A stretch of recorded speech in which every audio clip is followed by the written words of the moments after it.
वंदे मातरम, जय भारत। भाई राजीव दीक्षित अमर रहे। आज का ये वीडियो है कैंसर रोगियों को समर्पित।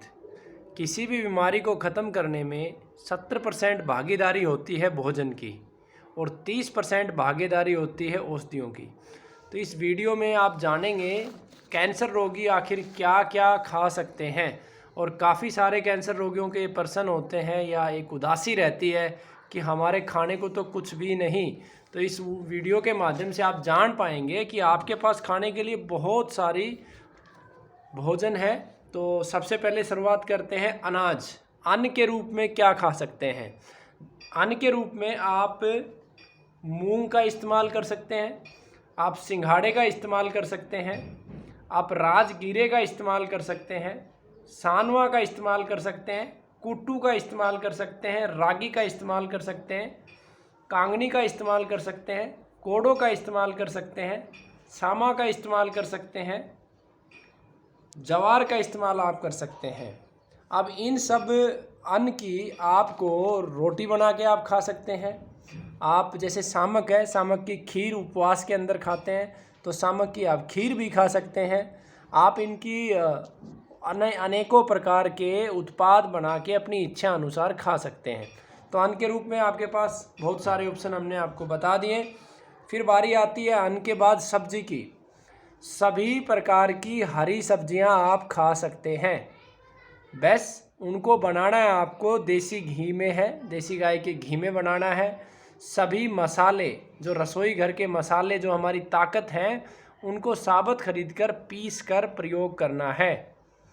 तो आप सभी प्रकार की हरी सब्जियां, इसमें ज़्यादा से ज़्यादा जो सब्जी आप प्रयोग करनी चाहिए आपको वो घिया है, तोरी है, पेठा है, आपका गोभी है, पत्ता गोभी है, आप इस्तेमाल कर सकते हैं। आप ककड़ी की, खीरे की भी आप जो है सब्ज़ी बना के खा सकते हैं। आप पालक खा सकते हैं। बथुए को आप जब भी बथुआ हो उस समय ज़रूर खाएं। इस समय बरसात के सीज़न में सांटी, उसकी सब्ज़ी ज़रूर खाएं, आयुर्वेद में उसे पुनर्नवा कहा जाता है। करेला ज़रूर खाएं, तोरी ज़रूर खाएं। तो ये सभी प्रकार की हरी सब्जियां आप इसमें खा सकते हैं। अब बारी आती है फल की। फल में सभी प्रकार के फल आप खा सकते हैं, लेकिन जो फल खट्टे हैं उनका प्रयोग नहीं करना है। और दूसरा, जिन फलों को कार्बाइड से पकाया जाता है उनको घर पे लाके कुछ समय या तो गोमूत्र से साफ करें या गर्म पानी में रखें। जैसे पपीता कार्बाइड से पकाया जाता है, केले को भी पकाया जाता है। तो इन सब फलों को एक बार साफ करें। फिर भी मैं आपको बता दूं, आपको खाने के लिए पपीता बहुत उत्तम है, केला बहुत उत्तम है, चीकू का इस्तेमाल आप कर सकते हो। इस समय आप खरबूज, तरबूज का भरपूर इस्तेमाल कर सकते हो। नारियल का पानी भी पी सकते हो, नारियल की गिरी भी आपके लिए बहुत अच्छी है। और इसके अलावा आप नीम के पेड़ के ऊपर निम्बोलियाँ लगेंगी, वो आपके लिए अमृत के समान है। तो केवल खट्टे फल आपको नहीं खाने, बाकी सभी फल आप खा सकते हैं। कुछ विशेष रोगियों को खट्टे फलों की अनुमति दी जाती है, उनका हम अलग से आपको बताते हैं, लेकिन आपको खट्टे फल नहीं खाने हैं। फलों के बाद बारी आती है दालों की। आपको दाल केवल और केवल मूंग की खानी है, वो भी छिलके वाली खानी है। और जितना संभव हो सके आप मूंग को प्राथमिकता दें। मूंग को रात को भिगो दें मिट्टी की हांडी में, उसके अंदर खीरा, ककड़ी, घिया ये सब मिला के और मिट्टी की हांडी में ही पका के खाएंगे तो आप बहुत जल्दी ठीक हो जाएंगे। दाल के बाद अब बारी आती है दूध और दूध से बने हुए उत्पाद। तो दूध आपको केवल भारतीय गोवंश यानी कि देसी गोमाता का दूध इस्तेमाल करना है। लस्सी और दही का इस्तेमाल केवल तभी आप कर सकते हैं जब उसमें खट्टापन बिल्कुल ना हो। तो दूध से बने हुए अन्य उत्पाद जैसे बर्फ़ी है, बर्फ़ी का आप इस्तेमाल कर सकते हो, लेकिन वो देसी खांड से बनी हो तो बर्फ़ी का इस्तेमाल कर सकते हो। दूध का गाजर पाक जब सीज़न हो तो उसका भी आप इस्तेमाल कर सकते हो। मूंग का हलवा भी आप इस्तेमाल कर सकते हो, लेकिन मूंग के हलवा देसी गाय के घी में बना हो और उसमें देसी खांड का प्रयोग किया गया हो। तो ये दालों की बात थी, दूध की बात थी। दूध में इसके अलावा गाय का घी भी आप प्रयोग कर सकते हैं, खीर बना सकते हैं, लेकिन आपको केवल सामक की खीर बनानी है, या फिर आप घिया की खीर बनाइए या अन्य किसी हरी सब्जी की आप खीर बना सकते हैं। अब बारी है जूस की। घर पे बने हुए सभी प्रकार के फलों के व सब्जियों के जूस आप पी सकते हैं। मुख्य रूप से आपको जो ध्यान रखना है कि खट्टे फलों का जूस का इस्तेमाल नहीं करना है।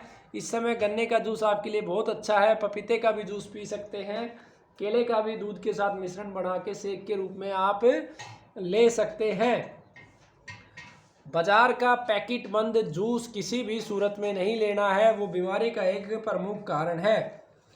अब इसके बाद बारी आती है चाय और कॉफ़ी का। बहुत ज़्यादा पर्सन होता है रोगियों का, चाय पी सकता हूँ, बिल्कुल नहीं पी सकते। चाय बीमारी का बहुत बड़ा प्रमुख कारण है। रोगी को सर्दी के सीज़न में अर्जुन का काढ़ा पीना है और गर्मी के सीज़न में एक तो पत्तों की आप चाय ज़रूर पिए। इस समय जैसे ऑक्सीजन की कमी है तो पीपल के पत्तों की चाय थोड़ी सी काली मिर्ची डाल के आप बना सकते हैं, या फिर आप शीशम के पत्तों की, शीशम, अमरूद, हार सिंगार और पीपल, इनका मिश्रित काढ़ा भी आप बना के पी सकते हैं। दूसरी बात, अगर आपको कुछ गाय के दूध में चाय के रूप में चाहिए तो आप धनिए के पाउडर को दूध में डाल के बना सकते हैं। धनिए की चाय बनाने की भी विधि मैं बताता हूँ। धनिए के पाउडर को लोहे की कढ़ाई में थोड़ा सा सेक लीजिए, जब वो सिक जाता है तो उसमें देसी खांड डाल के फिर थोड़ा सा सेक लीजिए। उसका कलर जब कॉफ़ी जैसा हो जाए उसको आप चाय के अंदर डालकर प्रयोग कर सकते हैं, यानी कि दूध के अंदर चाय के रूप में आप प्रयोग कर सकते हैं। अब अगला सवाल है कि मसाले क्या क्या खा सकते हैं। लाल मिर्च का इस्तेमाल आपको नहीं करना है, बाकी आप ज़्यादा से ज़्यादा काली मिर्च का इस्तेमाल करें। बाकी सभी मसाले आप प्रयोग कर सकते हैं। इमली और खटाई से संबंधित मसालों को हटा के नमक केवल सेंधा, और बाज़ार में अधिकतर चीज़ें मिलावटी आती हैं तो सेंधा नमक साबुत खरीद कर पीसे या काले नमक का इस्तेमाल करें। बाकी जो भी मसाले हैं, हल्दी है, धनिया है, जीरा है, अजवाइन है, सौंठ है, लौंग है, इलायची है या दालचीनी है, इन तमाम मसालों को साबुत करके एक बार पीस के रख लें। सवाल ये नहीं है कि आपके घर का कैंसर रोगी ठीक होना है, सवाल ये है कि जो कैंसर के रोगी नहीं हैं, अगर आप चाहते हैं कि आप भी रोगी ना बने तो सभी साबुत मसाले आप खरीदें और उनका इस्तेमाल करें। अब अगला सवाल है कि पत्ते कौन कौन से कैंसर रोगी को खाने हैं। देखिए, कैंसर की बीमारी को नष्ट करने में पत्तों का सबसे बड़ा योगदान है। तो सबसे जो महत्वपूर्ण पत्ता है सहजन, अंग्रेजी में उसे मोरिंगा बोलते हैं, उसका आपको ज़्यादा से ज़्यादा इस्तेमाल करना है। दूसरे नंबर पे पत्ता आता है शीशम, उसका आपको इस्तेमाल करना। सदाबहार, यानी इसका नाम ही है कि हर समय जो बहार ले आए, तो हर बीमारी में वो कारगर है।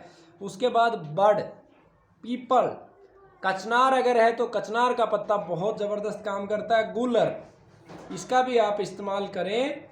नीम का पत्ता है, गेंदे के पत्ते हैं, मरवा का पत्ता है, अर्जुन का पत्ता है, गेहूं के जवारे अमृत के समान है, गिलोय का पत्ता है, पपीते का पत्ता है, इसके अलावा कढ़ी पत्ता है, अमरूद का पत्ता है। इन सभी पत्तों का ज़्यादा से ज़्यादा इस्तेमाल करें। कैसे इस्तेमाल करें?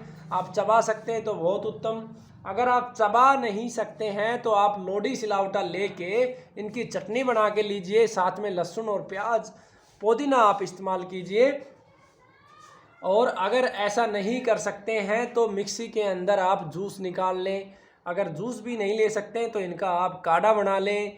और अगर काढ़ा भी नहीं पी सकते हैं तो सभी पत्तों को तोड़कर छांव में सुखा लें और उसका पाउडर बना लें, सुबह शाम उसका इस्तेमाल करें। इन पत्तों के माध्यम से आप बहुत आसानी से दुनिया की बड़ी से बड़ी बीमारी ठीक कर सकते हैं।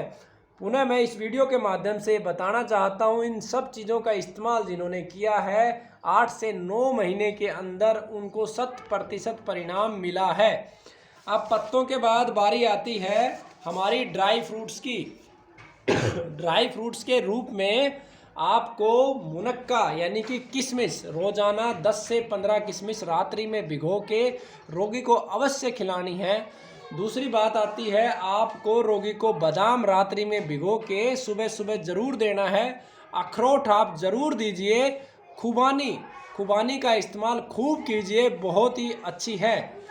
इसके अलावा आप ड्राई फ्रूट्स में जो इस्तेमाल आपको नहीं करना है वो है काजू का किसी भी सूरत में आपको ड्राई फ्रूट्स में इस्तेमाल नहीं कर सकते। अब ड्राई फ्रूट्स के बाद बारी आती है हमारी फूलों की। फूल बहुत महत्वपूर्ण है।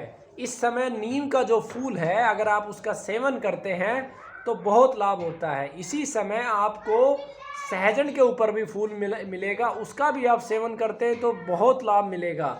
उसके बाद आप इस समय गुड़हल का लाल रंग का जो फूल है, खास करके ब्लड कैंसर के रोगी को हर हाल में 8 से 10 लाल फूल गुड़हल के अवश्य प्रयोग करने चाहिए।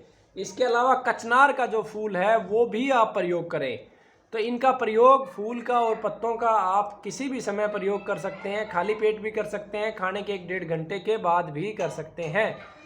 अब फूलों के बाद जो बारी आती है हमारी, वो जो सबसे महत्वपूर्ण विषय है। बहुत सारे रोगी जो जिज्ञासु होते हैं कि ऐसा आखिर हम क्या करें, क्या खाएं जिससे हमारी बीमारी जल्दी से जल्दी ठीक हो जाए। तो उसमें निरंतर 50 ग्राम अलसी का सेवन शरीर के किसी भी हिस्से की गांठ को ख़त्म करने में सहायक है। B12 की मात्रा अलसी के अंदर ज़्यादा है तो वो कैंसर को ख़त्म करने में भी सहायक है। तुलसी का और सहजन का पानी अमृत समान। सोने और चांदी का पानी कैसे बनाना है? रात्रि में सोने के शुद्ध गहने और चांदी के शुद्ध गहने 2 अलग अलग मिट्टी की हांडियों में पानी भर के रख दें। सुबह सुबह उन्हें धीमी धीमी आंच पर खूब पकाएं और उस पानी को रोगी को पिलाएं, बहुत जल्दी आराम होगा। धूप अमृत का काम करती है, सभी विटामिन प्रोटीन्स B12 की पूर्ति भी करती है। सुबह सुबह की धूप रोगी को अवश्य दें।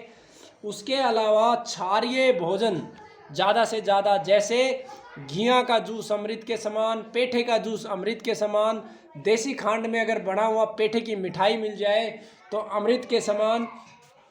इसके अलावा चूने का पानी, चूना, हाँ जी, जो पान की दुकान पे मिलता है, 1 रुपए का पाउच आता है, उस चूने को गेहूं के दाने के बराबर पानी के अंदर, मूंग की दाल के अंदर और गन्ने के जूस में निरंतर रोगी को पिलाएं। चूना बहुत क्षारीय होता है तो बहुत जल्दी कैंसर का रोगी ठीक होगा। मशरूम का सेवन ज़्यादा से ज़्यादा, ये भी शरीर के किसी भी हिस्से की गांठ हो उसे ख़त्म करने में भी सहायक है। इसके अलावा शरीर की रोग प्रतिरोधक क्षमता को भी बढ़ाने में सहायक है। इसके अलावा मशरूम के अलावा जो महत्वपूर्ण है, कीड़ा जड़ी एक प्राकृतिक औषधि होती है जो आपके शरीर की रोग प्रतिरोधक क्षमता बढ़ाती है, उसका भी आप सेवन करेंगे तो कैंसर में बहुत जल्दी आराम मिलेगा। इसके अलावा सफ़ेद मूसली का सेवन भी लाभदायक होता है। इसके अलावा अश्वगंधा का सेवन भी लाभदायक होता है। सुबह सुबह योग, सूर्य नमस्कार, अलोम विलोम, कपाल भाती शरीर के किसी भी हिस्से की गांठ गलाने में बहुत लाभदायक है। कैंसर के रोगी का खुश रहना बहुत अनिवार्य है। कैंसर कोई बहुत बड़ी बीमारी नहीं है। केवल रोगी अगर समाप्त होता है कैंसर का तो उसके 2 मुख्य कारण बनते, एक तो उसका डर और दूसरा दर्द होने की वजह से रोगी कहीं भी स्थायी रूप से उपचार नहीं करवाता, 1 महीने दवा लेता है और फिर दूसरी जगह चला जाता है। तो स्थायी रूप से एक जगह पे रहना रोगी के लिए बहुत लाभदायक है। इसके अलावा गौ माता का सानिध्य, गौ माता के गव्यों का सेवन बहुत लाभदायक है।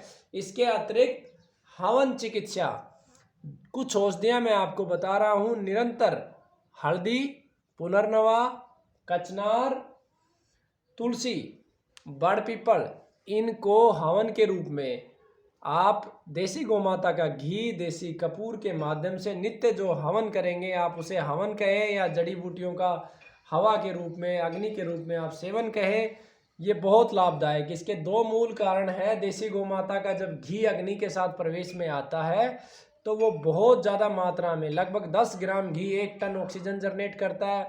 और इसी घी के साथ आप हल्दी, पुनर्नवा, कचनार, तुलसी का प्रयोग करते हो तो सूक्ष्म रूप में आपके शरीर के प्रत्येक हिस्से में वो वायु प्रवेश करती है और कैंसर और शरीर की अन्य बीमारियों को ख़त्म करने में लाभदायक है। तो इस वीडियो का उद्देश्य सिर्फ ये है कि अगर आप इन सब को करने में सफल हो जाते हो, इस भोजन को खाने में सफल हो जाते हो, तो निश्चित रूप से परमात्मा की गौ माता की कृपा से 8-9 महीने में आप बिल्कुल ठीक हो जाएंगे। वंदे मातरम, जय भारत। भाई राजीव दीक्षित अमर रहें। एक और निवेदन मेरा आपसे है कि आपके क्षेत्र में जहाँ कहीं भी कोई अनाथ बच्चा हो उसे आप राजीव दीक्षित गुरुकुल में निश्चित रूप से पहुँचाइए, क्योंकि अखंड भारत स्वाभिमान का लक्ष्य है कि भिक्षावर्ती मुक्त भारत का निर्माण करना।